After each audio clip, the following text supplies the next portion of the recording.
ગામના જીવણબાર રબારીની વિહત મેલડીમાંના ઇતિહાસની વાત કરીશું। ઘણા વર્ષો પહેલાનો આ ઇતિહાસ છે। એ વખતે કડી તાલુકાના દેવસણા ગામમાં સાક્ષાત બિરાજમાન એવી વિહત મેલડી પર લોકોને અતૂટ શ્રદ્ધા રહેલી અને એ વખતે જીવણબાર રબારીની ઉવાપણી ચાલતી હતી। બરોબર એ જ વખતે કડીની બાજુમાં આવેલા ભાવપુરા ગામમાં મોતીભાઈ નાયક રહેતા હતા। એઓ આજુબાજુના ગામોમાં મંડળી લઈને જતા અને ભવાઈ કરતા અને તેઓ કામરૂ દેશની વિદ્યા જાણતા હોવાથી સાથે જાદુના ખેલ પણ કરતા હતા। આમ ધીરે ધીરે આજુબાજુના ગામોમાં એ જાદુની રમતથી પ્રખ્યાત થઈ ગયેલા અને તેઓ કામરૂ દેશ બરોબર એ જ વખતે કડીની બાજુમાં આવેલા ભાવપુરા ગામમાં મોતીભાઈ નાયક રહેતા હતા। એઓ આજુબાજુના ગામોમાં મંડળી લઈને જતા અને ભવાઈ કરતા અને તેઓ કામરૂ દેશની વિદ્યા જાણતા હોવાથી સાથે જાદુના ખેલ પણ કરતા હતા। આમ ધીરે ધીરે આજુબાજુના ગામોમાં એ જાદુની રમતથી પ્રખ્યાત થઈ ગયેલા। એવામાં એક દિવસ મોતીભાઈ નાયક આ દેવસણા ગામમાં મંડળી લઈને ભવાઈ રમવા આવે છે। ત્યાં તો મુખીએ અને ગામ લોકોએ કહ્યું, આજે ભવાઈ જોવા કોઈ નહીં આવે, કારણ કે આજે જીવણબારની વિહત મેલડીનું દેરારું છે અને વિહત મેલડી રમવા આવશે એટલે ગામની સૌ વસ્તી ત્યાં માના દર્શન કરવા જશે। પછી મોતીભાઈ નાયકે ખેલ ચાલુ કર્યો અને જ્યારે દેરારામાં માતાજીને ફૂલ ચડાવવાનો સમય થયો ત્યારે ગામની સૌ વાળા વસ્તી ખેલ પડતો મૂકીને માં વિહત મેલડીના મઢે ગઈ। એટલે મોતીભાઈ નાયકના મનમાં થયું કે લાવને હું પણ જોઉં આ જીવણબારની વિહત મેલડી છે કેવી। આ મોતીભાઈ નાયકે માતાજીની પરીક્ષા કરવાનું વિચાર્યું અને કામરૂ દેશની વિદ્યાથી પુરુષમાંથી એક સ્ત્રીનો વેશ લઈ સાથે ફરતી સઘળી માથે લઈને માતાજીના મઢે આવ્યા।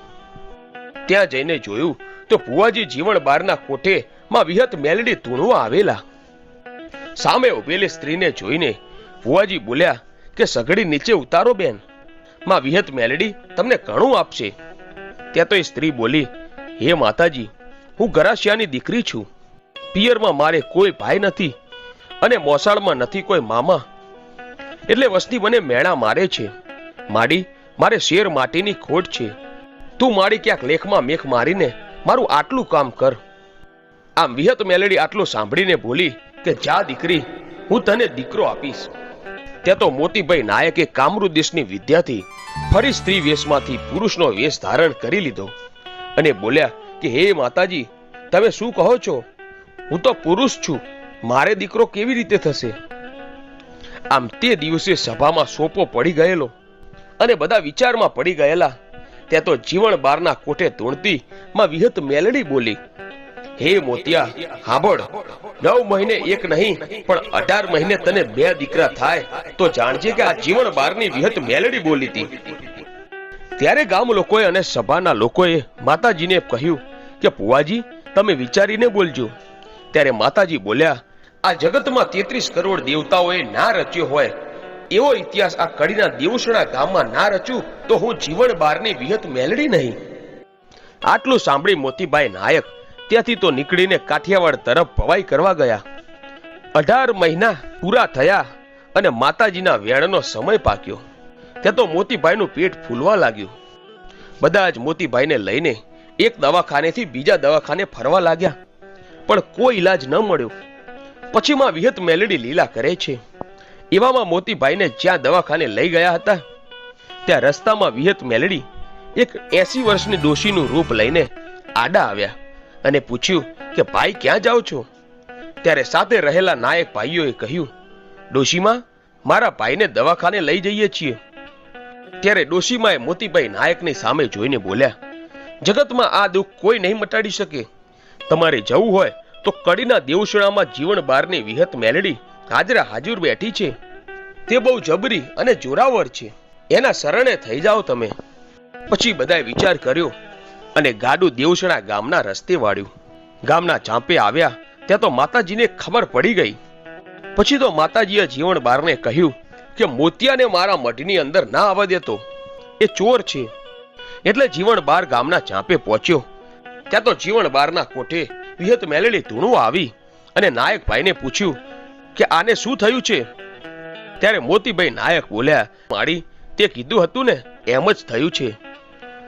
મારી કામરૂ દેશની વિદ્યા નિષ્ફળ ગઈ અને માં વિહત મેલડી તમારી જીત થઈ ગઈ.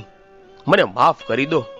પછી તો માતાજીએ આખું ગામ ભેગું કર્યું અને ઢોલ વગાડીને મોતિયાની ચારેય તરફ પડદો બાંધ્યો અને માતાજીએ મોતિયાની જમણી કૂખ વધેરી દીકરાનો જન્મ કરાવ્યો. પછી મોતિયો બોલ્યો કે હે માં વિહત મેલડી, આ બે દીકરાનું હું શું કરું? ત્યારે માતાજી બોલ્યા કે હે મોતિયા, તારે આ દીકરા લેવાની જરૂર નથી. આ બે દીકરા વિહત મેલડી આપ્યા છે, એનું શું કરવું એ મારે જોવાનું. એની ચિંતા તું મારી પર છોડી દે. પછી માતાજીએ બે દીકરા દેવી પૂજકની બે કુંવારી દીકરીઓને બોલાવીને સોંપ્યા. દીકરીઓ બોલી કે માતાજી, અમે તો કુંવારી છીએ અને ગામે ગામ માગીને ખાઈએ છીએ, તો અમે આ બે દીકરાને શું ખવડાવીશું? તે દિવસ વિહત મેલડીએ ફરી પરચો પૂર્યો અને બે કુંવારી દીકરીઓને ધાવણની શેર ચાલુ કરી અને સોના ચાંદીના વાટકા આપીને માગવા માટે 4 ગામ આપ્યા. ત્યાર પછી કહેવાય છે કે આ દેવી પૂજકની બાઈઓ સોના ચાંદીના વાટકા એક પોટલામાં બાંધીને પોટલું માથે મૂકીને બે દીકરાઓને કોખમાં લઈને ચાલતી ચાલતી આદુંદ્રા ગામ આવી. હવે માં વિહત મેલડીને ક્યાંક બેસણા કરવા હશે અને પરચા પૂરીને જગતમાં એનો મહિમા વધારવો હશે.